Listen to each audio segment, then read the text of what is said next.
ફાયરિંગનો બનાવ બન્યો જેમાં ફાયરિંગ કરનાર ઝહીરુદ્દીન નાગોરી અને એમની સાથે એમના કન્સ્ટ્રક્શનના જે પાર્ટનર છે નાસિર પઠાણ એમની સાથે મૂળ પૈસાની લેતી બાબતનો જે ઝઘડો હતો એ વખતે ઝહીરુદ્દીન જ્યારે એમના એક્ટિવા લઈને અહીંયા આવતા હતા ત્યારે ઇટાલિયન બેકરી પાસે આ જે નાસિર છે તેઓ અને એમની સાથે પૈસાની લેતી બાબતે વાતચીત થયેલી અને વાતચીતનું ઉગ્ર સ્વરૂપ આવતા જે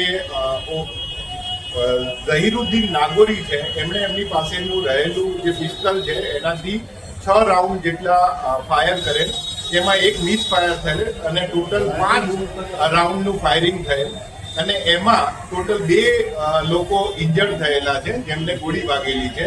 એમાં ગોળી જેને વાગી છે એ નાસિર પઠાણ અને ઉદય ઉર્ફે ચાવલ જેને ગોળી વાગેલી છે. હાલ તેઓ હોસ્પિટલાઇઝ છે. ગોળી એમની કાઢી નાખવામાં આવેલી છે અને અંડર ઓબ્ઝર્વેશન છે ડોક્ટરના.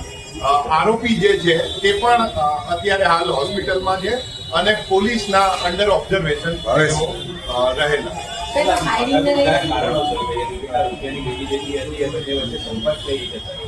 બંને ભાગીદાર હતા. 2013 થી લઈ અને 2019 સુધી તેઓએ વિવિધ સાઇટો બનાવી હતી. એના પછી પણ તેઓ કન્સ્ટ્રક્શનના બિઝનેસ સાથે જોડાયેલા હતા.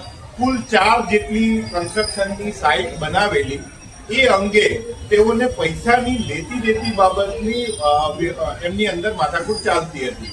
પૈસા લેવા દેવા બાબતે તેઓએ જે ધંધો કરેલો હતો એમાં 40-60ની ભાગીદારી હતી અને એ બાબતના પૈસા જે આ નાસિર પઠાણ છે અને એની સાથે એક ઇકબાલ કુરેશી છે જેઓ બંનેને આ પૈસા મળેલા ન હોય એ બાબતે તેઓની ફરિયાદ હતી અને એને કારણે આ ઝઘડો થયેલો. હાલ અમે કારંજ પોલીસ સ્ટેશન ખાતે ફાયરિંગ થવા માટે 307 જૂની આઈપીસીની 307 આર્મ્સ એક્ટનો ગુનો દાખલ કરી અને જાહેરનામા ભંગનો ગુનો દાખલ કરીને કાયદેસરની કાર્યવાહી કરી. હથિયાર એ ગેરકાયદેસર હથિયાર જ છે. એ હજી જ્યારે આરોપીની વિવિધ પૂછપરછ કરવામાં આવશે ત્યારે એ બાબતનો ખુલાસો થઈ શકે અને આપે જે પૂછ્યું કે હથિયાર ક્યાંથી લાવેલા એ આરોપીની પૂછપરછ પછી જ અમે જાણી શકીએ. હાલ તપાસ ચાલુ. ના, આરોપીનો હાલ અત્યારે ગુનાહિત ઇતિહાસ જાણવા મળેલો. 4 કન્સ્ટ્રક્શન સાઇટ ને કન્સ્ટ્રક્ટ કર્યા પછીનો જે નફો થયેલો છે એ નફો બાબતની આ માથાકૂટ છે અને કેટલા રૂપિયા છે એ 4 કન્સ્ટ્રક્શન સાઇટનો એટલે કે એમની આરોપી અને ફરિયાદીની પ્રોપર પૂછપરછ કરવામાં આવે પછી અમે કહી શકીએ કે કેટલા રૂપિયા બાબતની માથાકૂટ. હા, એ જે બનાવના સ્થળે જે હાજર રહેલા હતા એ ઉજેફ કરીને એને પણ ગોળી વાગેલી છે અને એ હાલ અંડર ઓબ્ઝર્વેશન.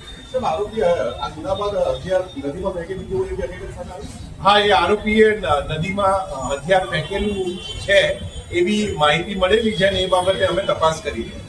ઓકે.